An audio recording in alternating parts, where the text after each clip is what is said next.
Hi. இந்த வீடியோவில் என்ன பார்க்க போகிறோன்னா, ஒரு தன்னம்பிக்கை கதை தான் பார்க்க போகிறோம்.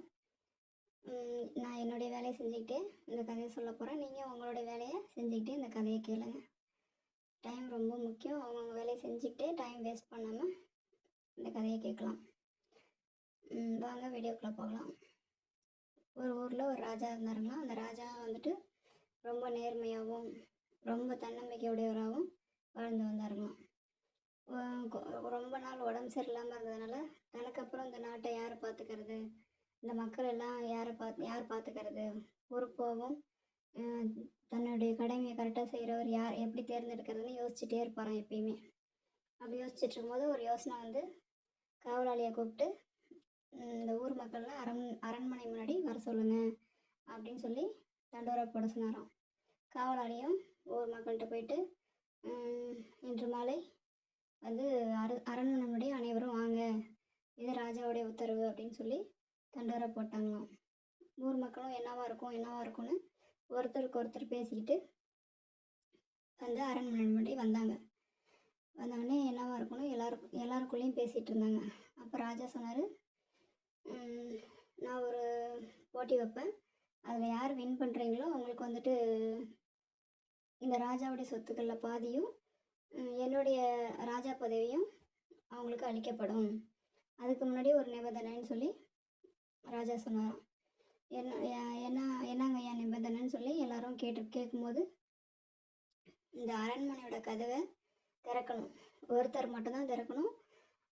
அப்படி திறக்க முடியல அப்படின்னா அவங்க கை 2 கையும் துண்டாக வெட்டப்படும் அப்படின்னு சொல்லி சொன்னாராம். எல்லாரும் வந்துட்டு யோசிச்சாங்களாம், ஐயோ எப்படி அரண்மனை கதவு ரொம்ப ஸ்ட்ராங்காக பெருசாக இருக்கும், அது திறக்க முடியாது, கை தான் ரொம்ப முக்கியம் அப்படின்னு சொல்லிட்டு நிறைய பேர் முன் வரல அந்த கதவை திறக்கிறதுக்கு. அப்போ ஒரு சிலர் பேர் வரும்போது அவங்களோட ரத்த சொந்தங்கள் வேண்டாம், கதவை திறக்க முடியலன்னா கை வெட்டிடுவேன்னு சொல்கிறாரு ராஜா. அப்படிங்கும்போது நம்ம கை இருந்தால் கூலி வேலை செஞ்சு கூட படிச்சிக்கலாம், நமக்கு அந்த போட்டி வேணாம் அப்படின்னு சொல்லி அவங்கவுங்களுடைய சொந்தக்காரங்க தடுத்து நிறுத்திட்டாங்க. அப்போ ஒருத்தவர் மட்டும் நான் திறக்கிறேன் அப்படின்னு சொல்லி ஒரு கூலி தொழிலாளி வந்து நின்னாங்க. அப்போ இவனுக்கே அந்த வேலை, இவனுக்கு கை போயிடுச்சுன்னா இவங்களுடைய அப்பா அம்மா யார் பார்த்துக்கிறது அப்படின்னு சொல்லி ஒரு மக்கள்லாம் அட்வைஸ் பண்ணாங்க. இருந்தாலும் அவர் வந்துட்டு என்னால் முடியும் அப்படின்னு சொல்லி அந்த கதவை திறக்கிறதுக்கு முன் வந்தார்.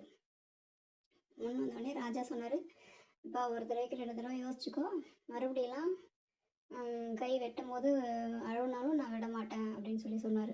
இல்லைங்க ஐயா, பிரச்சனை இல்லை, என்னால் முடியும், கை போனாலும் பரவாயில்ல, என்னால் முடியும் அப்படின்னு சொல்லி தன்னம்பிக்கையோட அந்த கூலி தொழிலாளி சொல்லவும் ராஜாவுக்கு ஒரே சந்தோஷம்.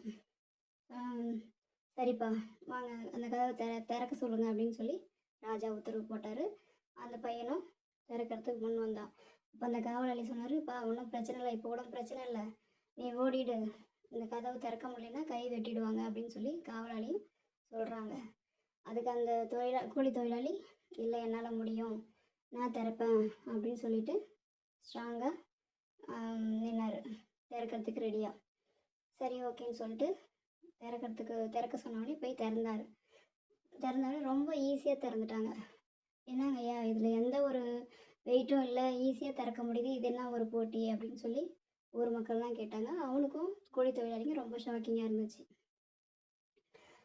இந்த யார்கிட்ட என்னுடைய பொறுப்பை ஒப்படைக்கிறதுன்னு நினச்சிட்டு இருந்தேன், நீ தான் வந்து தைரியமாக தன்னம்பிக்கையோட உன்னால் முடியும்னு வந்து நின்ன, அதனால் உனக்கே இந்த ராஜ பதவியை நான் வந்துட்டு உனக்கு கொடுக்குறேன்னு சொல்லி தலையில் இருந்த கிரீடத்தை எடுத்து அவனுக்கு மகுடம் சூட்டினாங்க. அப்போ எல்லாத்துக்கும் ஒரே ஆச்சரியம், பரவாயில்ல, தன்னம்பிக்கையோட நின்று தன்னால் முடியும்னு சொல்லி ராஜா பதவியை அடைஞ்சிட்டாங்கன்னு சொல்லி எல்லாரும் பாராட்டினாங்க. அது மாதிரி தான் நம்மளால் முடியும்னு ஸ்ட்ராங்காக நின்னோன்னா எந்த ஒரு பதவியோ இல்லை, நம்மளால் முடிஞ்சது நம்மளால் முடியும்னு சொல்லி ஸ்ட்ராங்காக நிற்கணும். இந்த கதையில் நம்ம தெரிஞ்சுக்க வேண்டியது, எந்த மாதிரி சூழ்நிலையும் நம்மளால் முடியும் அப்படின்னா அதை ட்ரை பண்ணணும் அப்படிங்கிறத அந்த கதையில்